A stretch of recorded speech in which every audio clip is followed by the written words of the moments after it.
जय हिंद साथियों, स्वागत है आपका हमारे YouTube channel target classes Shahdol में। आज हमारा टॉपिक चोल साम्राज्य से संबंधित है और हम जानेंगे प्रारंभिक मध्ययुगीन काल में जो दक्षिण भारत में जिस राजवंश का वर्चस्व था जिसे चोल साम्राज्य के नाम से जाना गया। अच्छा, अगर हम बात करें संगम युग की, तो संगम युग के समय लगभग 300 ईसा पूर्व भी चोल साम्राज्य जो अस्तित्व में था और यहाँ पर चेर, चोल और पांड्य दक्षिण भारत के प्रमुख राजवंश थे। समय के साथ में चोल साम्राज्य का पतन हो जाता है और एक बार पुनः मध्ययुगीन काल के प्रारंभिक समय पर चोल साम्राज्य फिर से अस्तित्व में आते हैं और 850 ईस्वी में अपने साम्राज्य का विस्तार दक्षिण भारत में करते हैं।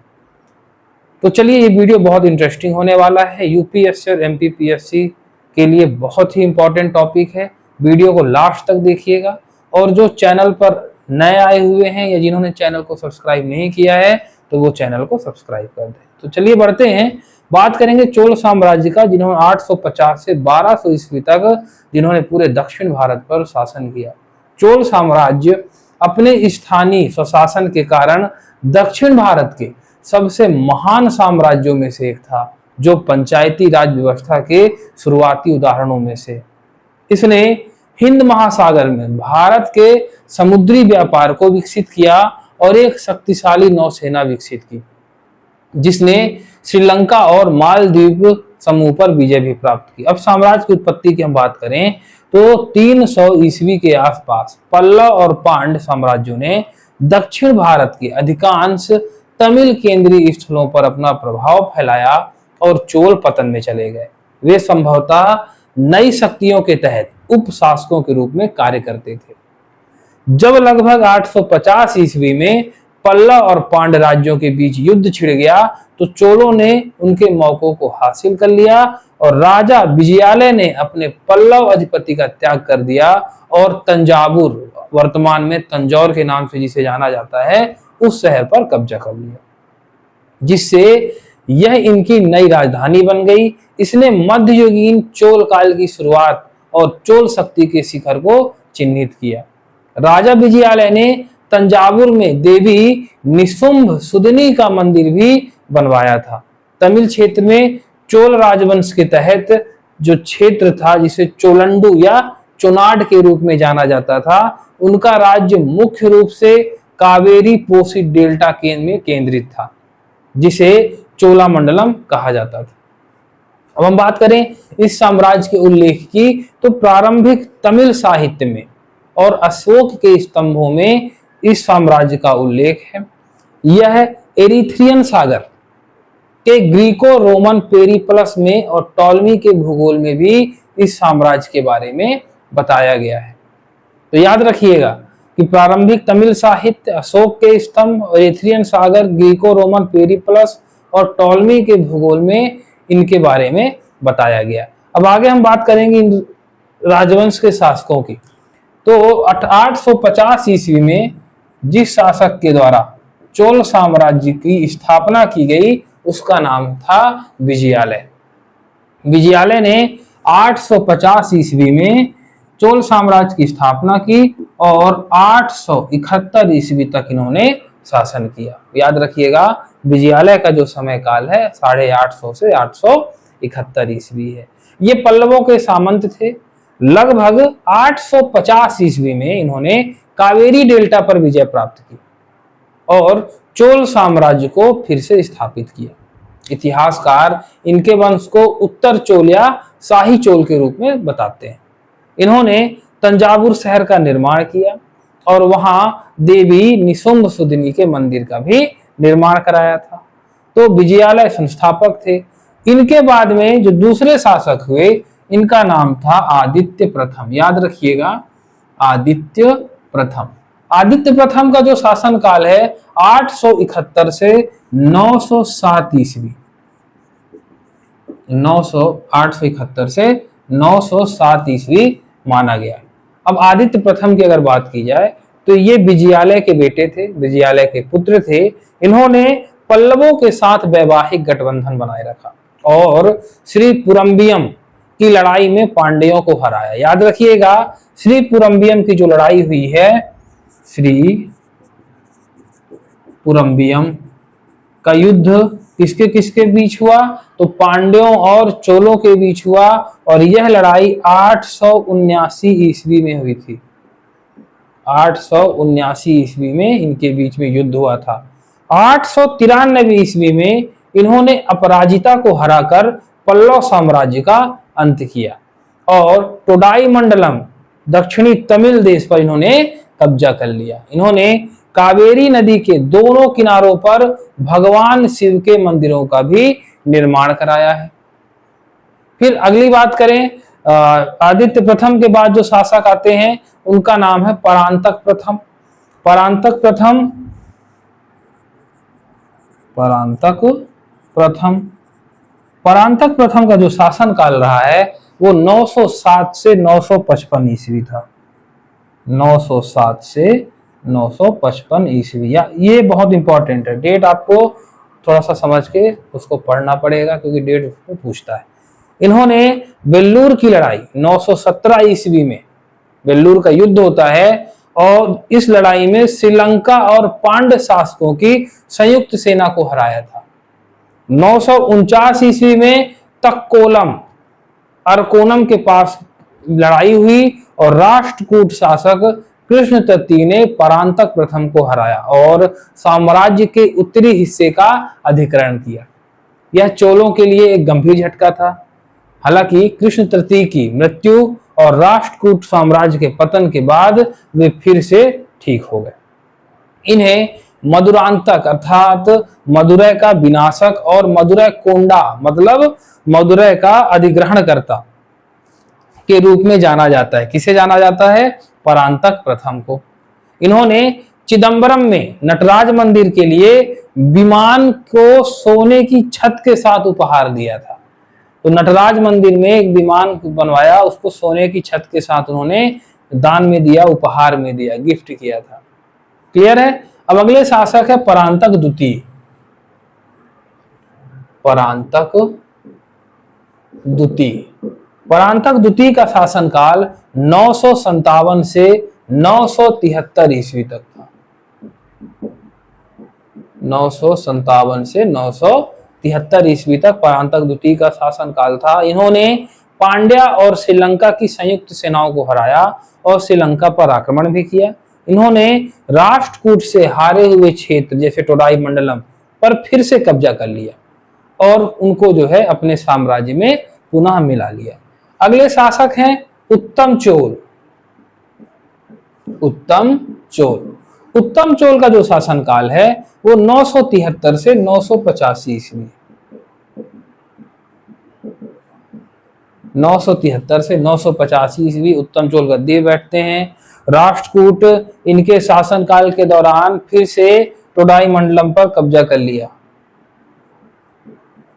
राष्ट्रकूटों ने उत्तम चोल के शासनकाल के दौरान जो टोडाई मंडलम परांतक द्वितीय ने जो वापस लिया था वहां पर फिर से राष्ट्रकूट आक्रमण करते हैं और टोडाई मंडलम पर कब्जा कर लेते हैं।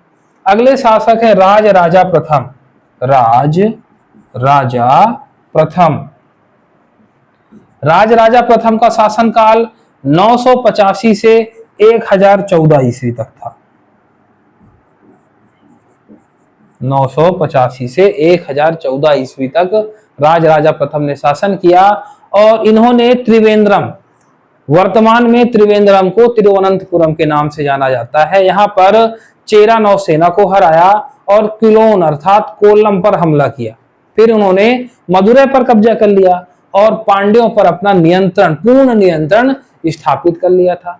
इन्होंने श्रीलंका के उत्तरी भाग पर कब्जा कर लिया और इस क्षेत्र का नाम मुमुदी चोला मंडलम रखा और मुमुदी चोला देव की उपाधि भी धारण की। श्रीलंका में नियुक्त चोल अधिकारी ने महालिट्टा में एक मंदिर का निर्माण किया जिसे स्थानीय रूप से शिव देवले अर्थात शिव का मंदिर के रूप में जाना जाता है।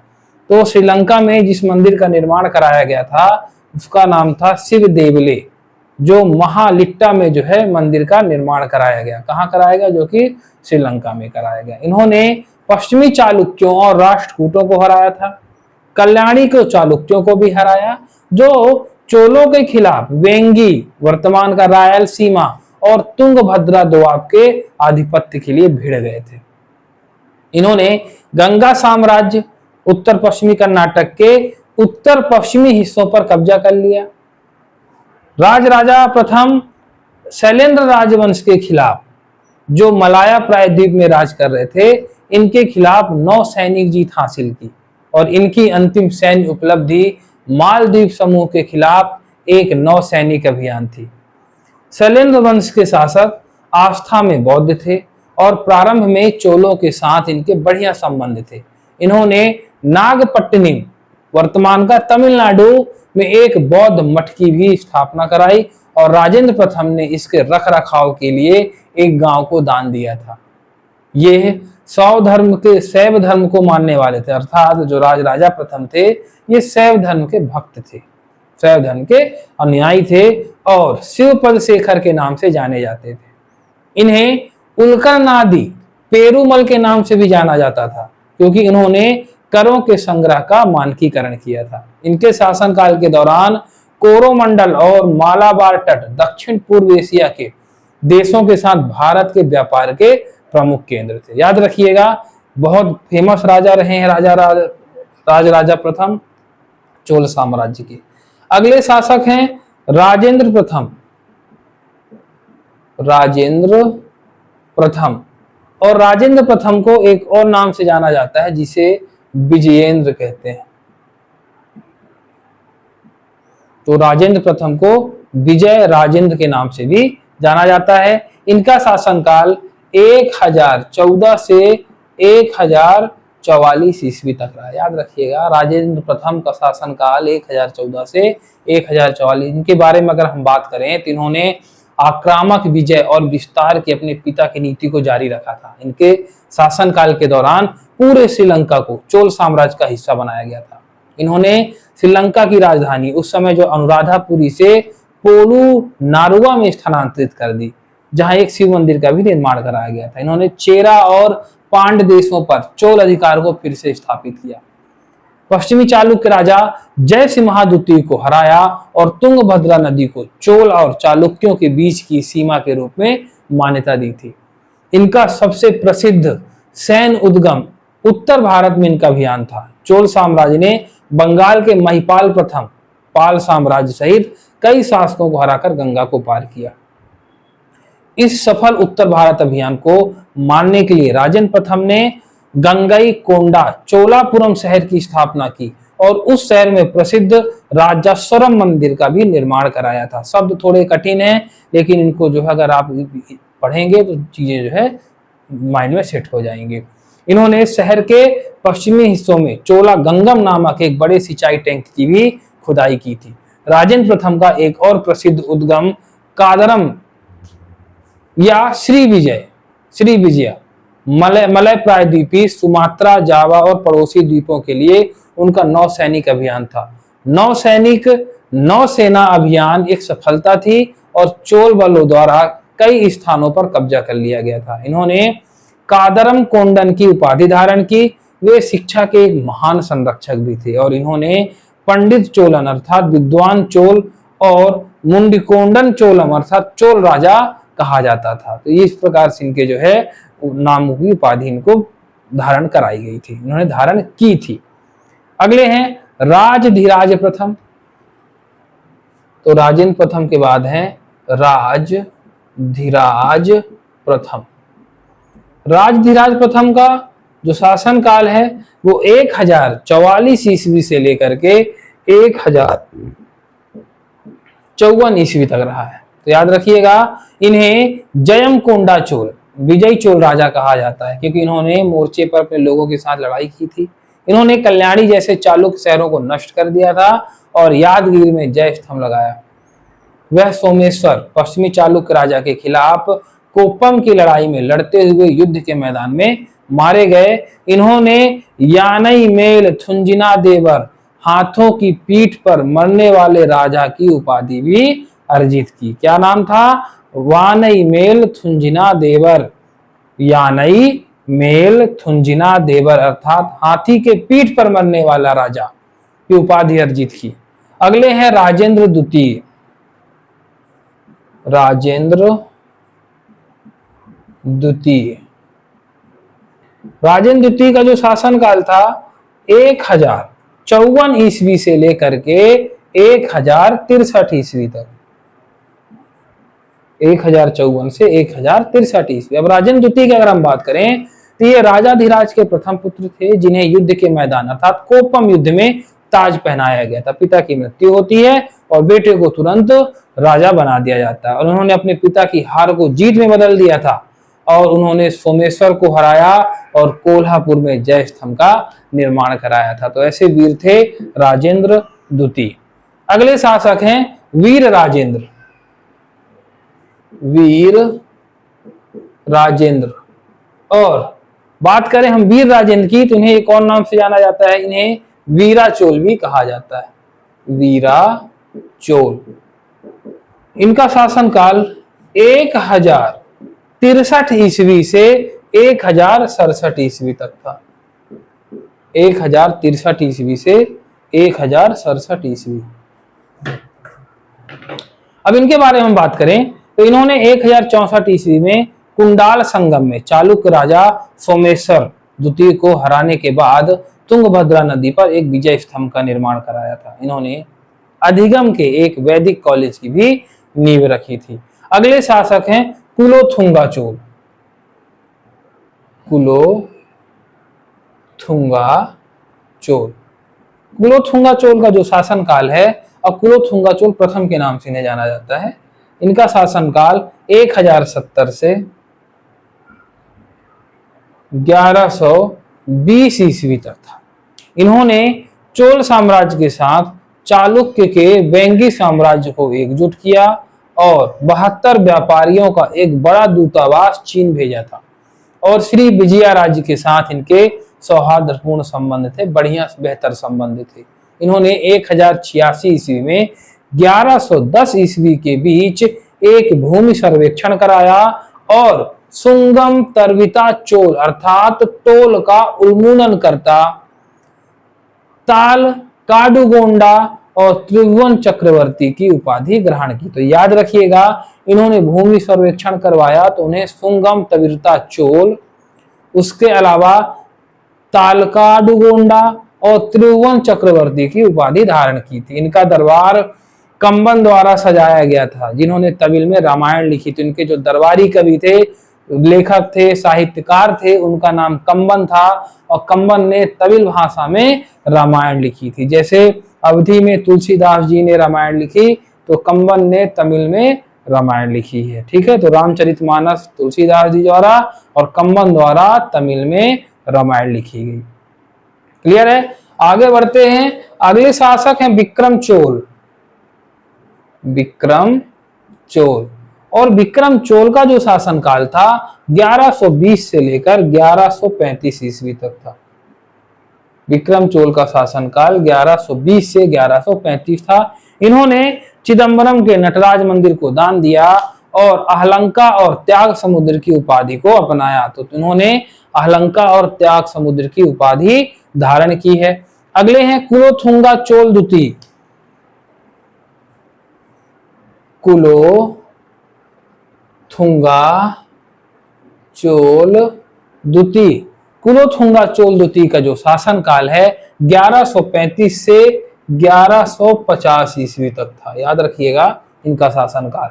इनके बारे में बात करें तो इन्होंने गोविंद राज की छवि को समुद्र में फेंकने का आदेश दिया और चिदंबरम मंदिर तमिलनाडु को उन्होंने दान दिया। इसके बाद आते हैं कुलोथुंगा चोल तृतीय। कुलोथुंगा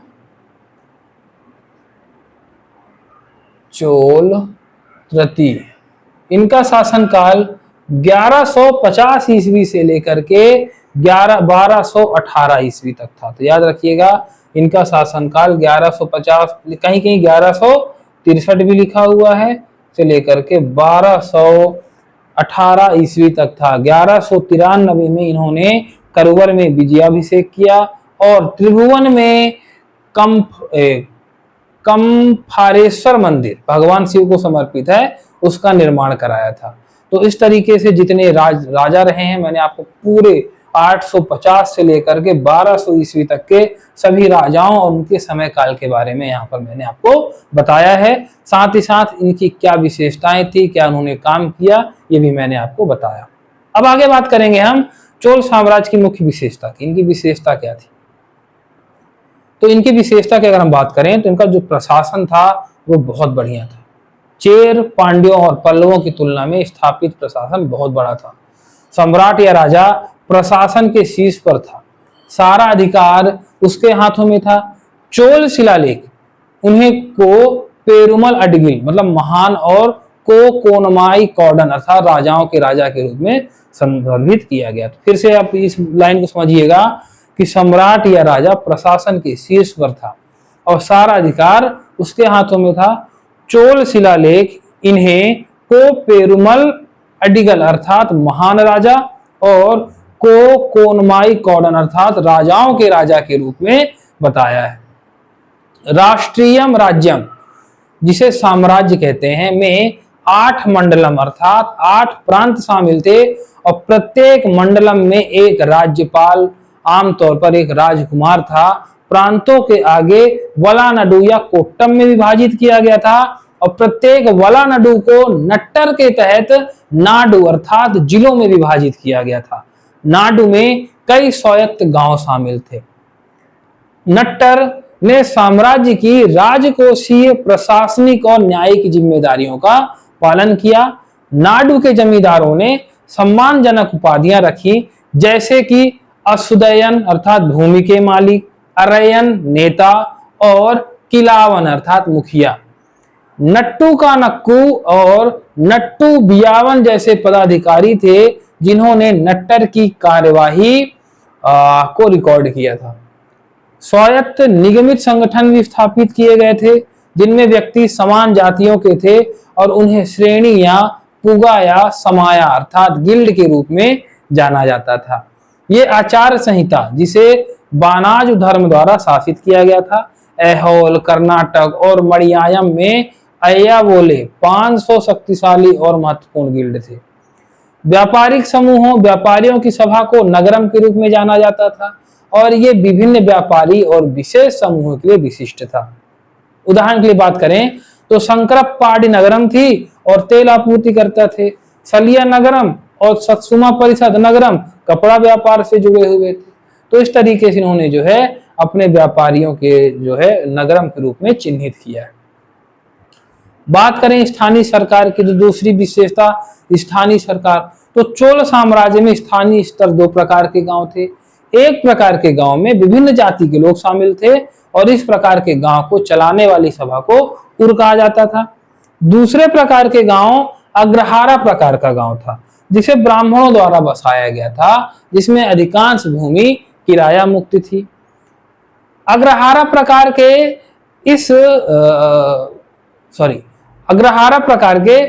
इस गांव की सभा ब्राह्मण गांव में वयस्क पुरुषों की एक सभा थी जिसे सभा या महासभा कहा जाता था। इन गांवों को स्वायत्तता का एक बड़ा पैमाना प्राप्त था। गांवों के मामलों को कार्यकारी समितियों द्वारा प्रतिबंधित किया जाता था, जिसमें शिक्षित व्यक्ति जिनके पास संपत्ति होती थी लॉटरी या चक्रानुक्रम द्वारा चुना जाता था।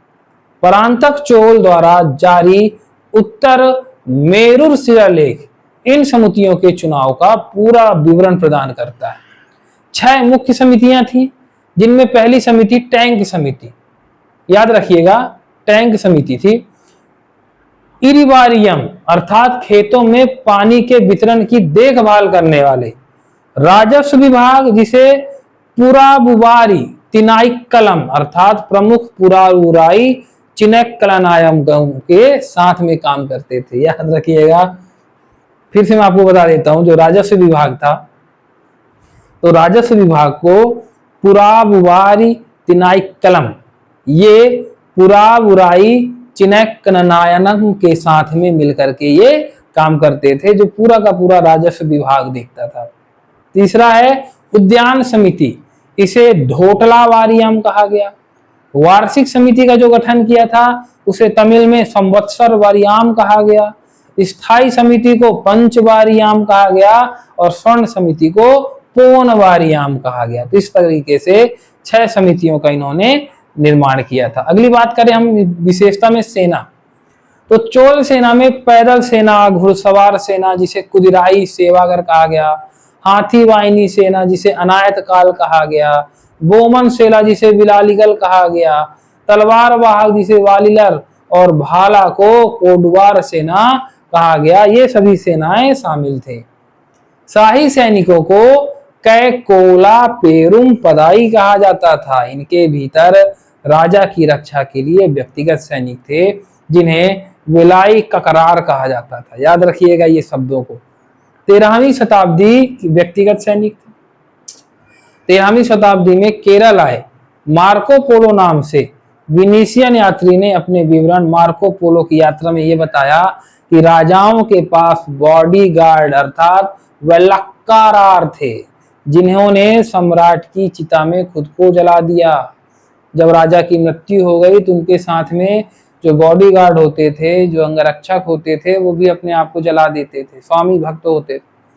सेना में 2 प्रकार के रैंक होते थे, ऊपरी और निचला, यानी क्रमशः पेरुंदम और सिरुदानम। याद रखिए, ऊपरी और निचला को, ऊपरी को पेरुनंदम और निचला को सिरुदानम कहा गया। कमांडर इन चीफ को सेनापति का दंडनायगम कहा जाता था। एक रेजिमेंट के कप्तान को नायागम के नाम से जाना जाता था और बाद में इन्होंने पदाई मुदली की उपाधि धारण की थी। सैनिकों को पदाई परु अर्थात सैन्य धारण करने वाले अधिकारी के रैंक प्राप्त थी। छावनियां जिन्हें पदय विदु जो राजधानी में स्थापित की गई थी। विजित क्षेत्र में सैन्य चौकियों को नील पदाई कहा जाता था। तो इस तरीके से इन्होंने अपने सैन्य संगठन का निर्माण किया। अब हम बात करते हैं राजस्व कर की। तो भूमि राजस्व कर का आकलन करने के लिए प्रयोजनों के लिए चोलों ने व्यापक भूमि सर्वेक्षण और राजस्व निपटान किया। राजराजा प्रथम 1001, कोलोदुंगा प्रथम 1086 और कुलोथुंगा तृतीय 1226 में भूमि सर्वेक्षण के लिए लोगों को नियुक्त किया ताकि भूमि को वर्गीकृत किया जा सके और कराधान के प्रयोजनों के लिए मूल्यांकन किया जा सके। भूमि माप की विभिन्न इकाइयां जैसे कुली, माँ, वेली, पट्टी, पदागम आदि थी। भू राजस्व विभाग को पूरा बुबारी तिनाई कलम के नाम से जाना जाता था। कर की दरें मिट्टी की उर्वरता और भूमि की स्थिति के आधार पर तय की जाती थी। राजस्व के अन्य स्रोतों में एक स्थान से दूसरे स्थानों पर ले जाए गए सामान पर टोल और सीमा शुल्क, पेशेवर करों के विभिन्न प्रकार, विवाह जैसे औपचारिक अवसरों पर लगाए जाने वाले शुल्क और न्यायिक जुर्माना, ये राजस्व के स्रोत अन्य स्रोत थे। कर जिसपे नुलायम अर्थात सूदी धागे पर कर था, अच्युतारी पैटर्न वाले लूम पर कर था, तेरी इराई या तारी कदमाई लूम कर था, पंजू पीली सूती धागे पर कर था, पारूती कदमई कपास पर कर था और तारी पुदावई कपड़े पर कर था। इस प्रकार से इन्होंने कर जो है टैक्स इन सब चीजों पर इन्होंने लगाया है और राजस्व की वसूली की है। अगली विशेषता है सिंचाई प्रणाली। तो चोल साम्राज्य के राजस्व का मुख्य स्रोत कृषि था, इसलिए उन्होंने सिंचाई प्रणाली को प्रोत्साहित भी किया। उदाहरण के लिए वाटियाकल क्रिस क्रॉस चैनल था और कावेरी डेल्टा में बारिश के पानी का दोहन करने का एक पारंपरिक तरीका रहा है। उत्तमा चोल वायक्कल, पंका, वनमा देवी आयक्कल और गढ़वथी वायक्कल जैसी कुछ नहरें भी खोदी गई। चोल शिलालेख में कुछ बड़े आकार के सिंचाई टैंक जैसे चोलावारीधि, कालियानेरी और वैरमे गाटका सूचीबद्ध है। वालानिसार व्यापारियों का एक समूह जिसे वालनसियर के नाम से जाना जाता था, उन्होंने पुद्दुकोट्टई में एनुत्रु व्यापारी नामक सिंचाई उद्देश्य के लिए एक टैंक खोदा था। अब बात करते हैं हम अर्थव्यवस्था की। तो अर्थव्यवस्था मुख्य रूप से कृषि प्रधान थी। वन भूमि के पुनर्ग्रहण, सिंचाई प्रणाली का विकास, फसलों की विविधता में विस्तार, कृषि समृद्धि के लिए इन्होंने प्रेरित किया। चोल राजाओं ने दक्षिण पूर्व एशिया और चीन के साथ घनिष्ठ वाणिज्यिक संबंध भी बनाए थे। इस अवधि के दौरान समुद्री व्यापार के महत्वपूर्ण केंद्र थे, जिनमें कांचीपुरम बुनाई उद्योग, विशेष रूप से यहाँ पे रेशम बुनाई की जाती थी, कुदामुक्कू सुपारी की खेती, धातुकार वस्त्रों और सिक्कों की ढलाई के लिए यह क्षेत्र जाना जाता था। ये सबसे प्रमुख शहर भी रहा है। अगला है पलयाराई, प्रशासनिक केंद्र और चोलों की आवासीय राजधानी थी। मुनाई संताई, पुदुकोट्टई, म्यालपुर और तिरुवोत्रियूर, जो जिसे हम आज वर्तमान में चेन्नई के नाम से जानते हैं, नागपट्टिनम, विशाखापट्टिनम और कृष्णापट्टिनम, जिसे हम वर्तमान में नेल्लोर के नाम से जानते हैं, ये भी बहुत प्रमुख केंद्र थे। अगली बात करें हम समाज की, तो चोल शिलालेख समाज में दो मुख्य प्रभावी समूहों का उल्लेख है, जिनमें है वलंगई, जो मुख्य रूप से कृषि समूह था, और दूसरा है इदंगई, जो मुख्य रूप से कारीगर और व्यापारी वर्ग था। समाज में जाति व्यवस्था प्रचलित थी, ब्राह्मणों को विशेषाधिकार प्राप्त थे और करों से छूट दी गई थी। चोल सम्राटों ने क्षत्रिय स्थिति का दावा किया और इस प्रकार से खुद को ब्रह्म क्षत्रिय कहा है।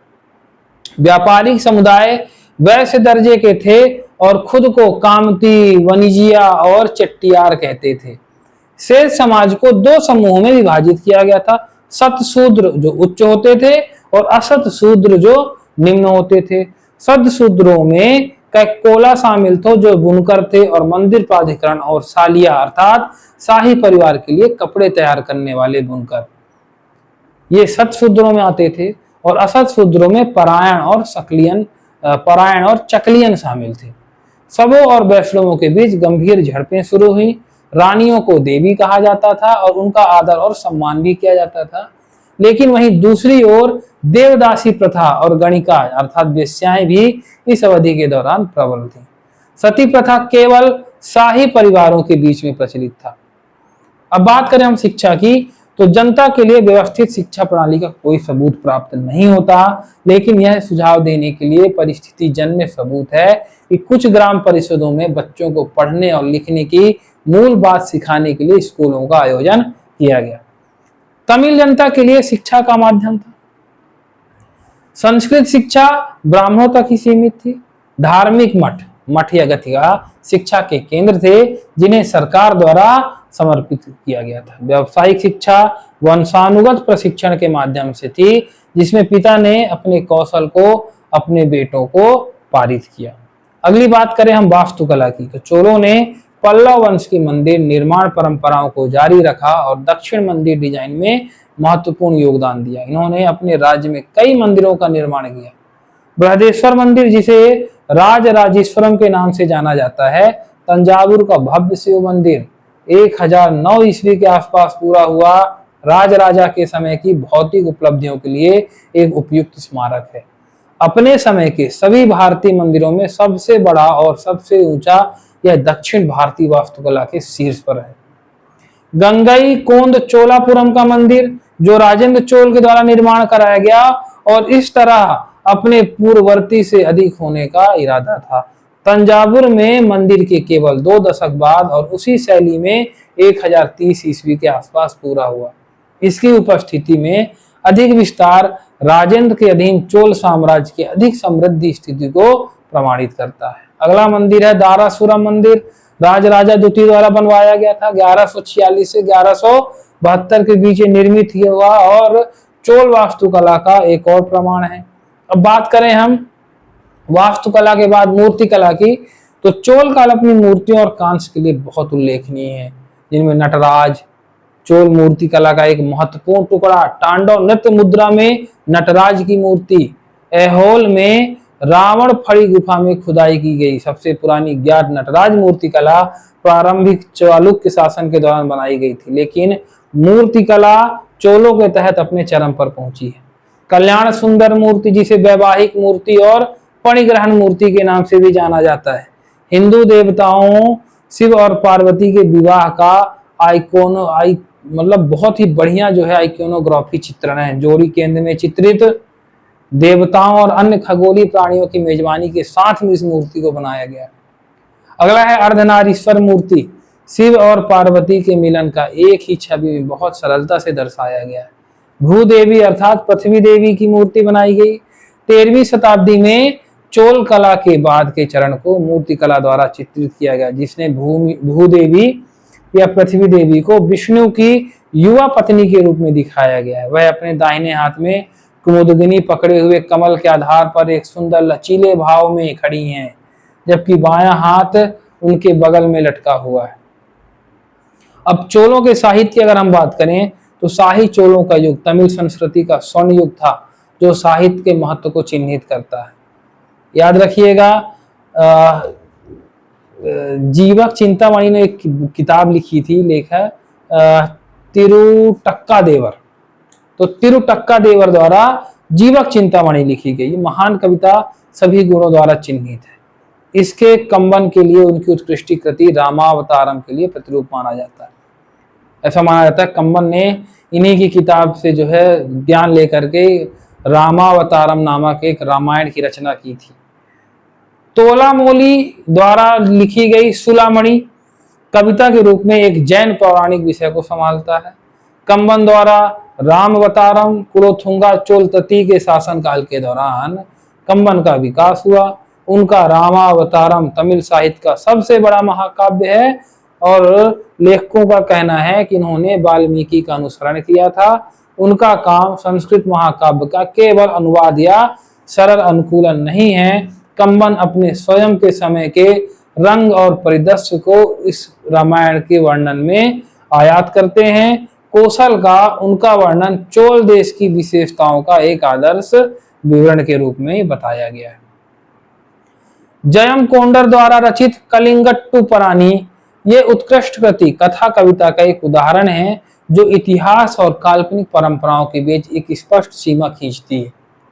यह कलिंग में कुलोथुंगा चोल प्रथम के युद्ध के दौरान की घटनाओं का वर्णन करता है और न केवल युद्ध की धूमधाम और परिस्थिति को दर्शाता है, बल्कि क्षेत्र के भयानक विवरण को भी दर्शाता है। फिर अगला है ओट्टाकुटन द्वारा कुलोथुंगा लोलन उला। याद रखिएगा, ओट्टाकुटन द्वारा कुलोथुंगा सोलन उला रचना की गई प्रसिद्ध तमिल कवि थे ये। इन्होंने कुलोथुंगा चोल के समकालीन जो रहा है और उसका पूरा का पूरा विवरण किया, उनके गुणों की प्रशंसा की और कौन सी किताब लिखी? कुलोथुंगा सोलन उला। 10वीं शताब्दी के अंत के करीब नाम्बी आदर नाम्बी की 11 पुस्तकों में शैवा कैनन की व्यवस्था का बताया गया। कुलोथुंगा द्वितीय के शासन काल में रचित सेत्री कलर का पीरिया पुराणाम तमिल शैव धर्म के इतिहास के बारे में बताया गया। तमिल ग्रामर के क्षेत्र में यप्पारुगलम और यप्पारुंग तलक्कारिगोई छंद शास्त्र पर 2 लेखी कृतियों की रचना 10वीं शताब्दी के अंत में जैन तपस्वी अमित सागर द्वारा की गई थी। उन्हें समकालीन चोल सम्राटों का संरक्षण भी मिला था। तो इस प्रकार से चोल साम्राज्य के बारे में जो है हमें जानकारी मिलती है। अब आगे हम बात करें चोलों की, तो यहाँ पे महिलाओं की स्थिति के बारे में बताया गया है। महिलाओं की स्थिति की बात की जाए तो पहले की अवधि की तरह महिलाओं को आमतौर पर मानसिक रूप से हीन माना जाता था, है ना। अपने पति की बात पर आंख मूंद कर विश्वास करना उसका कर्तव्य था, पालन करना पड़ता था। लोगों की स्थिति की बात की जाए, धर्म की बात की जाए तो इस तरीके से जाति व्यवस्था भी रही है। ब्राह्मणों की स्थिति काफी मजबूत थी, शूद्रों को सामाजिक स्थिति में गिरावट आई, दलितों की स्थिति खराब होती दिखी। तो इस तरीके से जो है कई विशेषताएं हैं। वीडियो बहुत लंबा हो जाएगा।